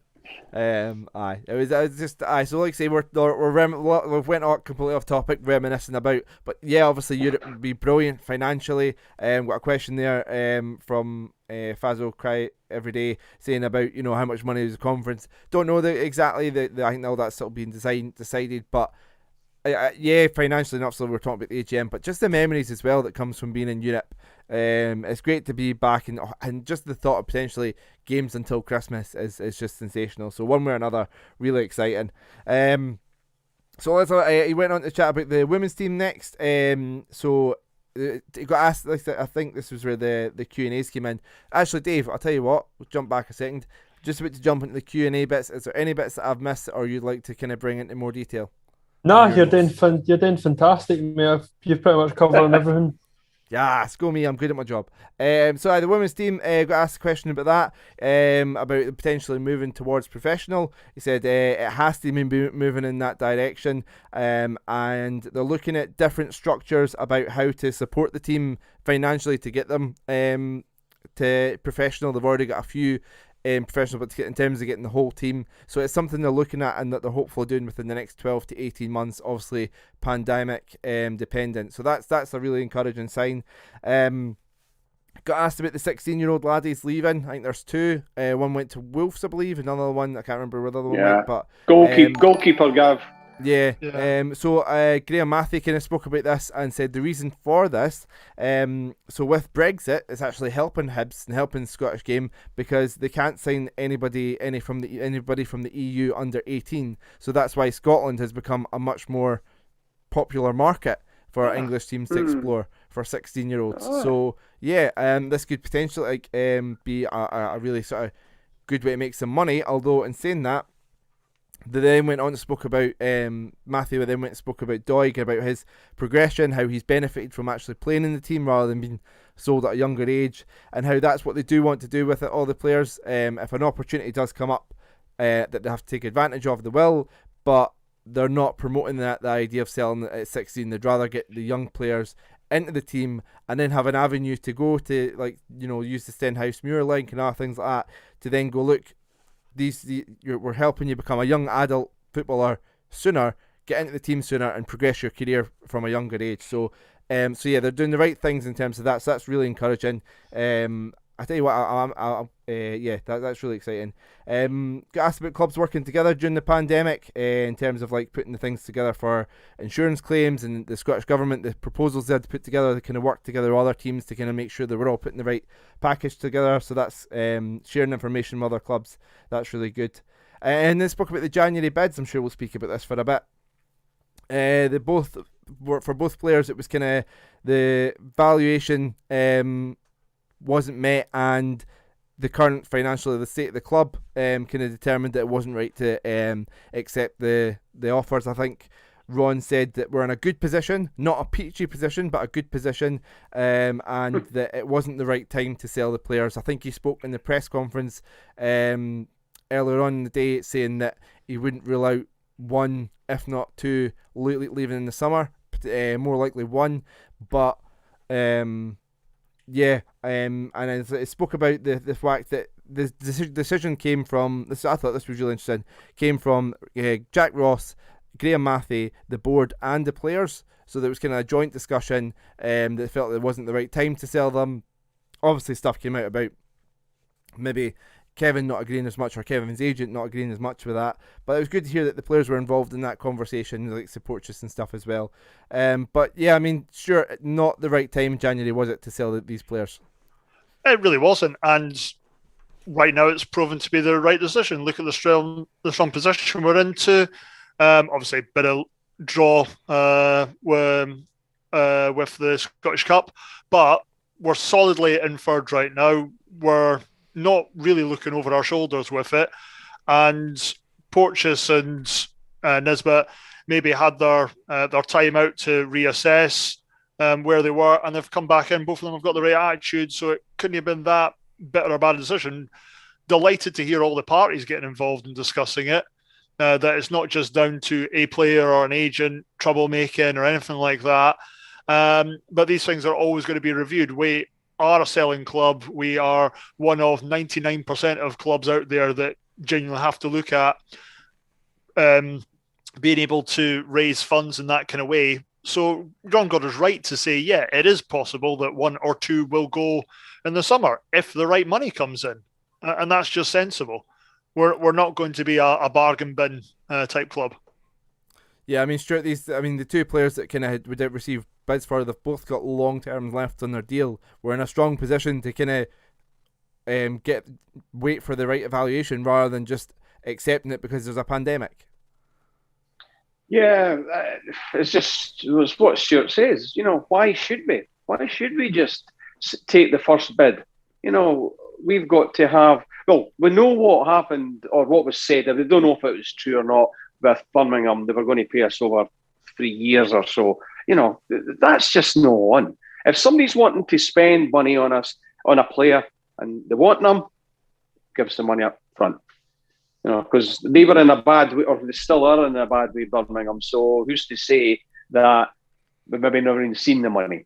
So I think one of the clauses was them getting promoted to the Premier League, and they could be relegated to League One. So that would not have been a good idea to take that. No, it was. I don't think it was a very good move for Nisbet anyway. I don't think it was a good move for him. If it was a like going to Norwich City or something like that, yes, that he's in a good side, but Birmingham are rank. So, I don't get back to it. I don't think that we should be getting rid of players just because we get a first bid coming in. We actually, it's got to be in our favour. End of. Dave, your kind of thoughts? I mean, great to hear that we're not just accepting the first offers.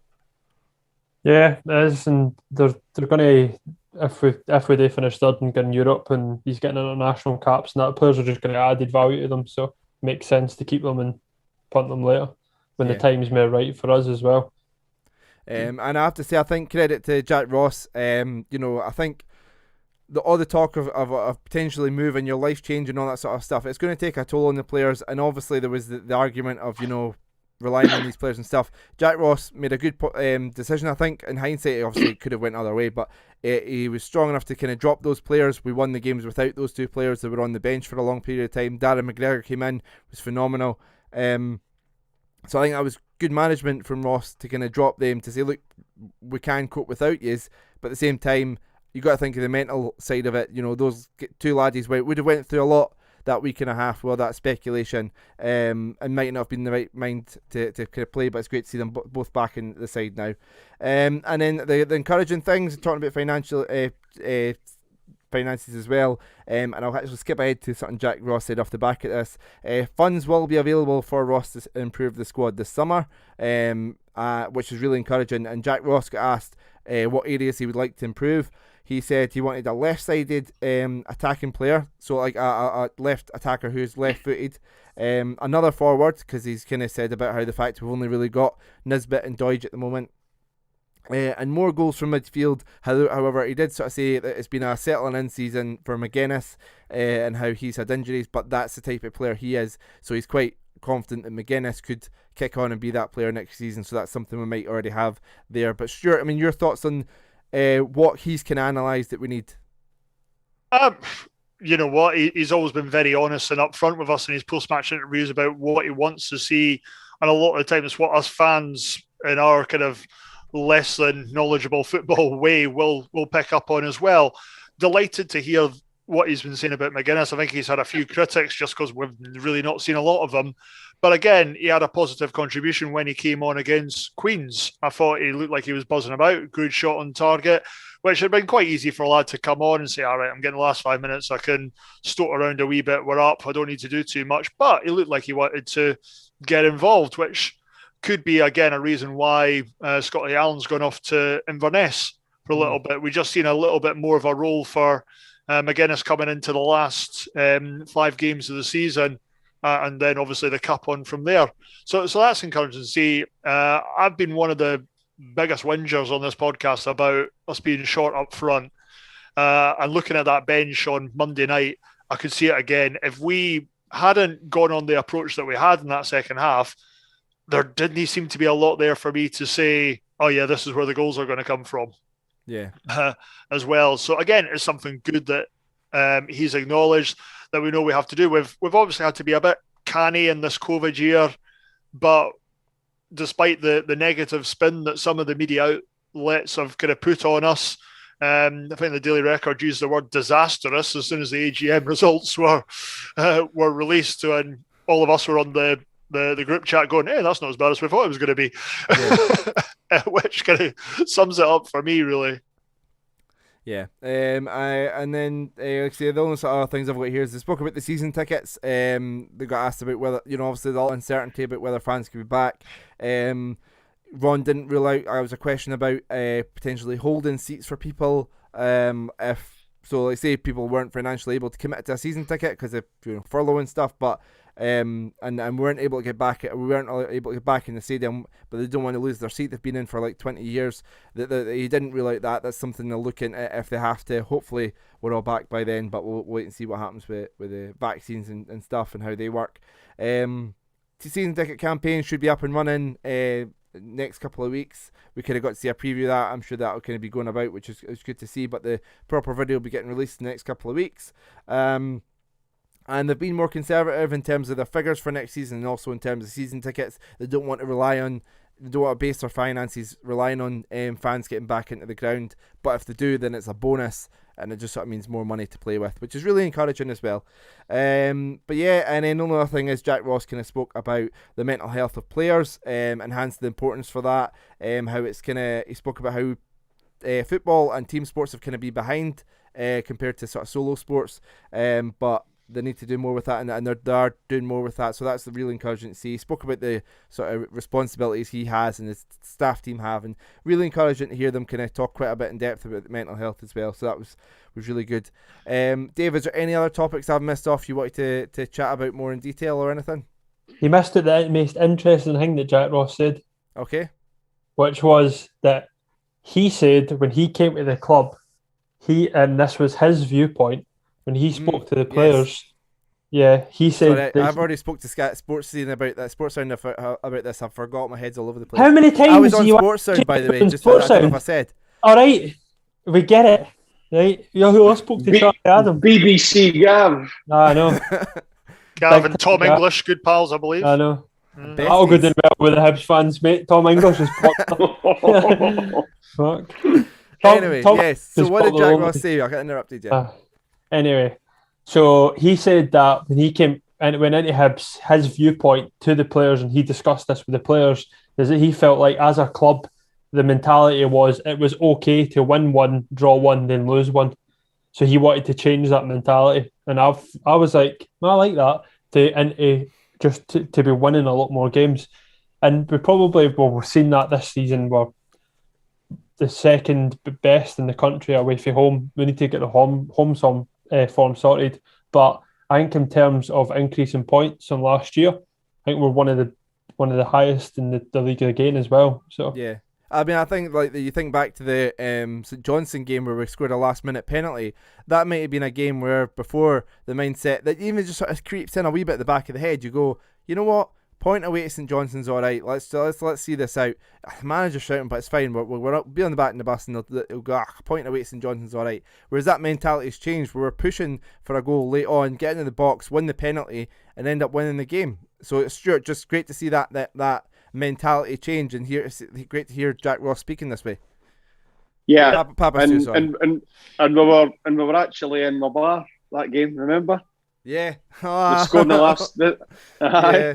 That was it, because that was the same day as the Champions League final. Yes, it was, yeah. Aye, that's when you decided to stay all night. We encouraged your wife to get your dog off the back of that, so you're welcome. I know, I've got it done because of that, because of you. Because she gave the game away though, because she came in and she went, and the actual TV had this, the Hibs had scored the goal, and she was like, to me, you've scored. I'm like, oh shit, cheers. We're a wee bit behind, so I never told you. So that was the mentality change, and we were actually, as Dave said, Jack Ross is trying to get them to play right to the final whistle and doing that. So it's good that we're changing rather than with no getting beat and or having a draw. We need to, guys. If you get 3 points, that's the main thing. A big difference when you're having 5 draws. That's when you're like, you see the difference with Aberdeen in the last 11 matches. Yeah. Them getting beat or drawn. Like if they had won half of their matches rather than their draws, we wouldn't have been talking about Europe. So that's the difference. We're actually been like Aberdeen this season. Yeah. I think it's a positive to hear that any organisation, whether it's a sport team, positive change comes from the top, and we're not talking about Jack Ross talking well in a post-conference or pre-match or anything like that. If you've got an owner coming in and wanting to change that conception, he's doing the right things off the pitch for us. So then that's going to bleed onto the on the pitch, which I think has maybe been something that's let us down previously under Sir Tom Farmer. Now, I'm not criticising Tom Farmer. He came in, he definitely saved us, but he's always been very hands-off for it. So we've maybe not had that influence, that positive pressure that can kind of then seep through the team. He's always admitted he's not a football man, he's a Hibs man, he's a Leaf man. Ron Gordon's come in and has probably kind of put a bit more of a stamp on it a lot quicker than what Tom has in the past kind of 15 years. Yeah. Ron actually got asked as well as third, like, realistically, always just going to be our best? Is that going to be our ceiling? And he said, well, we're always going to have ambition. This season we've had significant improvement, but it doesn't mean that needs to stop. Like, we need to continue to show ambition, and that's something that they will definitely not be lacking. So, which is encouraging to hear as well. You didn't want to just be that third force in Scottish football. I know it's going to take a lot, and it does seem a bit far-fetched to bridge that gap between the old firm, but if we are consistently better than the rest, and then we are making grounds, and there's absolutely no reason why we can't be a consistently good Europa League team. Yeah. Why not? Yeah. Yeah, I like I say, but it's that sort of thing. If you're there, you're getting the finances from it. You can then invest in the squad, which then puts you further away from the rest of the field, which means you're back in Europe, which means the rest of you investing it just sort of knocks on. And it's about not just sort of accepting that. Well, obviously, it's first getting to that, then not just accepting that, building on that, and then working towards closing the gap at the very least between us and Celtic and Rangers, which is encouraging, and it's great to hear that he's got that attitude. So there's a couple of questions here on the playing squad. So again, apologies I'm butchering this. So it's Cy Biff saying, are you kidding me? Why we don't need to strengthen our defence? Obviously, Jack Ross talking about the areas that we need strengthening. Stuart, would you like to see us bring somebody in defence? Yeah, I think we do. We can't keep taunting Darren McGregor out forever. Bless you, Darren. Absolutely love you. But he's just not got the legs forever. And I'm not convinced that Paul Hanlon's going to be the man for the centre going forward as well. So yeah, I'd be wanting to strengthen. We're almost looking to make sure that we've got the spine of the team again this season. We're needing a new keeper. You can argue that centre backs are a position we want to confirm.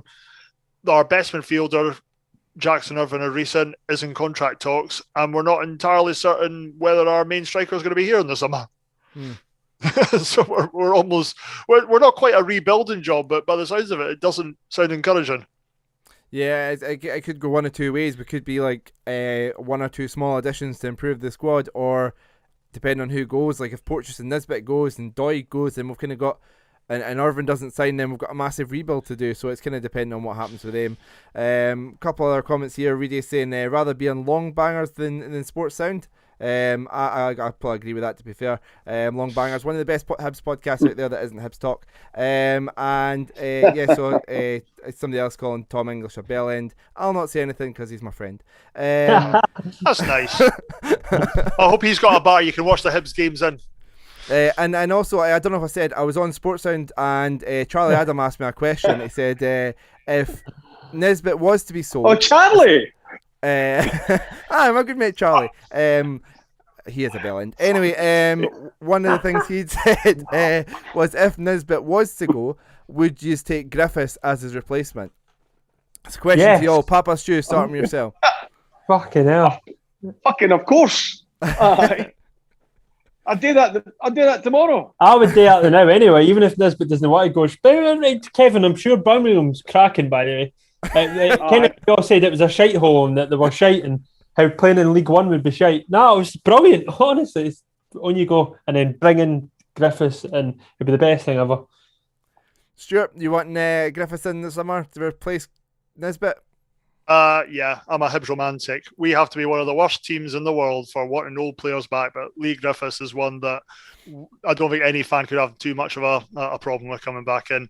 What's he, 31 now? He's still got. He's 30, same age as my laddie. Oh, there you go then. Well, easily get 3 years out of him. Yeah. Oh, and the rest. The point I made when I was on Sportsound, because I was on Sportsound this evening, was that Hibs have got a model of going for like a younger sort of player that they could then resell on, and I don't know if Griffiths would fit that model, because if Griffiths was coming to Hibs, it'd be to kind of play out the last few years of his career here, which would be brilliant, score goals, great, but it's kind of like we're not going to be able to sell him on for a profit. So I don't know if he fits into that model. But the guy is class. He scores goals. He's no. It's crazy. He's not been getting more game time at Celtic. I think Scotland have. It's been to their detriment that he's no getting game time, because he was the star man for Scotland, and rightfully so, for a good 18 months or something under Gordon Strachan.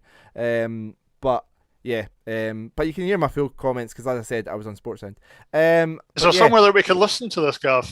I believe wherever you get your podcasts, they've got their podcasts, or the BBC Sounds, but that's rubbish because it doesn't have Hibs talk on it. So, aye. But yeah, right. So Dave, anything else that you wanted to chat about I know it's the third time I've asked you this, but anything else you wanted to talk off the back of the AGM about? Nah, I think that's pretty much everything covered, mate. I don't think there was anything else, was there? No. But when you're looking, Reed is asking what Gav got up to today. Oh, didn't he? I just... So, like, it's been rinsed, Gav. Rinsed. Another question we've got here from Wilkes92_ was, where did Papa Stu get his tracksuit top? You like it, boys? So yeah, for those that listen on the podcast, it's sort of a remake of the 90s Adidas old Saturn badge. Guns, look at him posing. He's a fucking poser. Did they know of a bigger size? So where did you get it? I can still get a medium, boys. Where did you get it about? I don't know. You know what? I can't remember because come on. I've ordered that much shit on the internet. I don't know. Vans turn up every day, and I'm like, fucking hell, what is going on now? Oh, here's another one. It's if somebody sees the name of it, it's where you get all these tops. I'll tell you what we'll do. If you follow us at HFC Talk, we'll find the link and we'll share it on there. So follow us on Twitter and we'll keep an eye out for us sharing the link. No, okay, I want people reason that didn't already go follow us on Twitter to do that. Come on. Right. Okay. But yeah. Right. Guys, I know our original plan was to finish by 8 o'clock and watch the Champions League. It's now 8:50. We've went completely over. We've spent an hour talking about the AGM, but it's been fun. So what's your plan for the rest of the night, Dave? Start with yourself. I am going to play Call of Duty.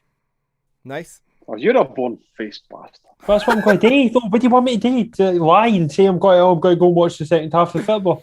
Probably am there because I can't really be bored, but I might though if the games are good. It's a great game, by the way. 2-1. I've been watching it. 2-1 for PSG. All right, okay. I'll watch the end of that and then I'll play Call of Duty and then in that order. Yeah. It's a good game. Stuart, your plans for the night? Yeah, probably watch the rest of the football. To be fair, my wife's currently sat in a online art seminar, so I've got a bit of peace and quiet there. Yeah. Is that she absolutely loves that. That's part of her work, to be fair. Sorry, I've been absolutely terrible at picking up on the chat on the Facebook, so apologies to those that have been getting involved. James Gordon, possibly related to Ron, says, I reckon we'll get a point at Pittodrie and that will do it. So it's like, fair enough. And Stuart McMillan, again, getting in touch with us. Thanks very much, mate. I think you've been on from minute one for us. It's been confirmed that fans will be at the Scottish Cup final as well. Must have missed it myself. But that's so we're going to win the Scottish Cup and we're going to be there. And we're going to run on the pitch. That's what. Yeah, they were really cool about that last time. No, but that's Andrew confirmed it. I want to confirm I didn't run on the pitch. I was too busy trying to stop my elderly father running on the pitch. So, bless him. I was too busy greeting and cuddling my dad to be going on any pitch. Exactly. Stephen Duff, going back to our experiences in Europe, it was that Malmo game that was awful. I remember the old guy went absolutely ape at me when I left at the 5th goal. Never met him before, and he shouted, "Where the blank are you going?" He was dumbfounded, and he looked like he was going to explode. Actually, I think it's kind of fair comment. I think it's fair comment asking you where you were off to, but also fair comment leaving at 5. Yeah. And final comment, I think it sums it up for everybody. And I left out the language in Stevens, but for William McCohen, fuck aye, bring Griff home. And that sums it up perfectly. So thanks very much for getting in touch, guys. Really appreciate it. Aye, I think we're all kind of on that sentiment of, we'll take him back in a second. A couple of things here. From since I started doing shout outs for following the Twitter, a couple of other folk have joined in. So Reedy's said get following out of context Hibs Talk on Twitter. So anytime we mess up, it's mainly just Dave messing up. There's clips of Dave making a tit of himself there. And Edinburgh FM should check YouTube content about Football Manager. Edinburgh FM does some great Football Manager series on, so go check them out on YouTube. But yeah. Papa, so your plans for tonight? You already said you've got the game on. You're kind of, been paying attention to us. You've been too busy watching the football. Thanks for that. Last time you were on. What are you doing the rest of the night? I've been talking away, but I'm just watching it. It's been pissing with snow in Germany. PSG up 2-1, so I'll watch the second half of that, and I'll have my dinner because I've not had my dinner yet. Brilliant. Because I've been doing this ready for 6:45. What are you up to the rest of the night, Gav? So I will probably I'll probably get the football on my iPad and edit this into the sort of podcast version and upload that. And then I might try and squeeze in a couple of games of COD. And then Takeover starts at midnight, I believe. So NXT Takeover, the wrestling, I'll be watching that from midnight. Or maybe 1 o'clock in the morning. But I'll be up late watching wrestling one way or another. I am tempted to watch Dynamite and watch Takeover tomorrow, but that's a whole other discussion for people that actually care about wrestling. So yeah, lots of wrestling to watch the next few days, so I'll be staying up late for that, editing the podcast before then. So thank you to everyone who's listening via podcast. If you do ever want to join us live, you can get us follow us on Twitch or YouTube, and we kind of do the podcast live. But obviously, if you're enjoying the audio only version, then thank you again for listening. So we'll wrap it up there. I'll do my bit. Follow us at HFC Talk wherever you get, and subscribe wherever you get your podcasts, or follow whatever it's called now. But yeah, thank you very much, guys. It's great to be back. Cheers for coming on. Yeah. It was good to be back. We're back next week too. That's it. Gav's had enough holiday time. He was getting jealous of all my time off and just thought he would join in, innit, Gav? Yeah, but yeah, they're great to be back. Like I say, we'll be back next week to kind of look back to the Rangers game and then ahead to the St Johnstone game. I can remember this. But yeah, well, thanks again. Cheers, guys. Thanks very much. Cheers. Have a good night. All the best, boys. Cheers. Hit stop recording, Gav.